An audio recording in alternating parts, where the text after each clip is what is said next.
Mengungkap skandal Daihatsu dan dampaknya di Indonesia. Daihatsu, perusahaan otomotif ternama asal Jepang, menghadapi sorotan tajam setelah terungkapnya skandal yang mengguncang industri mobil.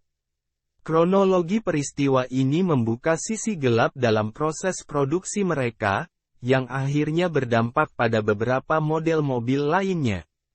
Dilaporkan, power door lock pada pintu pengemudi dapat aktif saat terjadi tabrakan.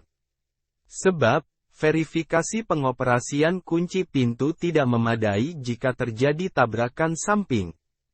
Akibatnya, semua pintu bisa jadi terkunci saat terjadi tabrakan sehingga memerlukan waktu tambahan untuk menyelamatkan penumpang.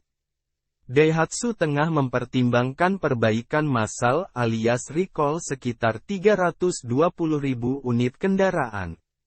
Akibatnya, Daihatsu berpotensi menderita kerugian lebih dari 100 miliar yen seiring adanya biaya kompensasi serta biaya investigasi dan uji keamanan tambahan. Awal mula kontroversi. Skandal Daihatsu dimulai ketika pemerintah Jepang mendeteksi kelalaian serius dalam prosedur inspeksi kendaraan di pabrik mereka. Pemerintah menemukan bahwa Daihatsu telah melanggar aturan pemeriksaan kualitas, termasuk ketika memeriksa keamanan kendaraan dan kecurangan prosedur sertifikasi uji tabrak di Jepang pada kendaraan yang ditujukan buat ekspor. Temuan ini menciptakan gelombang kekhawatiran dan kekecewaan di antara konsumen setia Daihatsu. Daihatsu pun akhirnya mengumumkan penghentian semua pengiriman kendaraan baik dalam negeri maupun di luar negeri. Penghentian distribusi ini merupakan buntut dari hasil investigasi skandal tes keselamatan. Perusahaan menemukan 174 pelanggaran, termasuk kesalahan penyajian hasil tes dan perusakan kendaraan.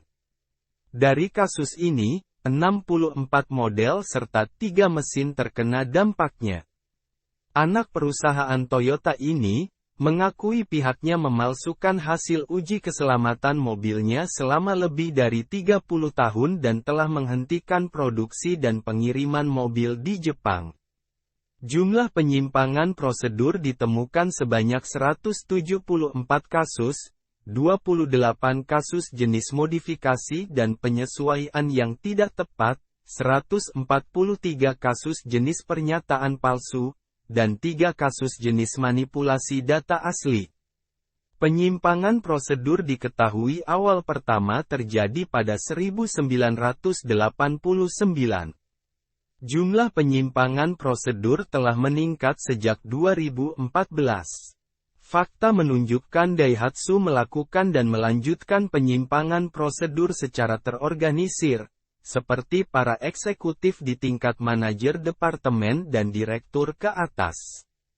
Dampak tersebar. Skandal tersebut tidak hanya terbatas pada pasar domestik Jepang, namun juga menjangkau pasar internasional. Meskipun Daihatsu telah berupaya untuk meminimalisir dampaknya, namun reputasi perusahaan ini telah tergores. Konsumen di seluruh dunia, termasuk Indonesia, mulai mempertanyakan keandalan produk-produk Daihatsu. Hal ini berdampak pada penurunan penjualan dan kepercayaan pelanggan terhadap merek tersebut. Toyota dalam pernyataannya menyebut akar masalah dari penyimpangan prosedur sertifikasi ini berkaitan dengan beban kerja karyawan Daihatsu yang melebihi kapasitasnya. Toyota melakukan perombakan pada manajemen Daihatsu. Bos Daihatsu Soichiro Okudaira mundur dari posisinya. Toyota mengumumkan perombakan pada jajaran manajemennya menyusul temuan soal penyimpangan prosedur saat sertifikasi Daihatsu. Langkah ini merupakan janji Toyota untuk mereformasi sekaligus merevitalisasi Daihatsu. Dipercaya langkah ini bisa mengembalikan reputasi Daihatsu. Respons dan tindakan perbaikan. Menanggapi skandal ini, Daihatsu dan Toyota telah mengambil serangkaian tindakan perbaikan. Mereka meningkatkan prosedur pengawasan kualitas secara menyeluruh di pabrik-pabrik mereka, serta melakukan langkah-langkah lain untuk memulihkan kepercayaan konsumen. Namun, proses pemulihan reputasi tidaklah mudah dan memerlukan waktu yang cukup lama. Daihatsu siap membayar kompensasi ke pemasok buntut dari skandal manipulasi uji keselamatan. Daihatsu juga mendapat bantuan keuangan dari Toyota. Daihatsu Motor siap membayarkan kompensasi kepada pemasok yang terdampak dari penyetopan sementara produksi mobilnya di Jepang.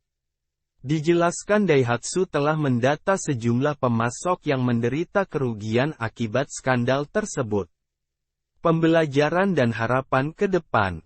Skandal Daihatsu adalah pengingat penting bagi seluruh industri otomotif tentang pentingnya kepatuhan terhadap standar kualitas yang ketat dan kepercayaan konsumen. Hal ini juga menjadi pelajaran berharga bagi perusahaan lain untuk meningkatkan pengawasan internal dan menjaga integritas dalam semua tahapan produksi. PT Astra Daihatsu Motor, ADEM, sebagai produsen mobil merek Daihatsu di Indonesia mengklaim, produk mobil yang diisukan bermasalah di Jepang dapat dipastikan tidak diperdagangkan di Indonesia. Lantas, seluruh produk Daihatsu yang diproduksi, didistribusi, dan dipasarkan di Indonesia tidak memiliki masalah kualitas dan keselamatan. Skandal Daihatsu telah menunjukkan dampak yang luas, baik bagi perusahaan itu sendiri maupun bagi industri otomotif secara keseluruhan. Dengan mengungkapkan kekurangan dalam prosedur produksi dan pengawasan kualitas, skandal ini menjadi panggilan bagi semua pihak terlibat untuk meningkatkan transparansi dan kepatuhan terhadap standar yang lebih tinggi. Meskipun proses pemulihan reputasi akan memakan waktu, hal ini adalah langkah penting untuk membangun kembali kepercayaan konsumen dan menjaga integritas industri otomotif.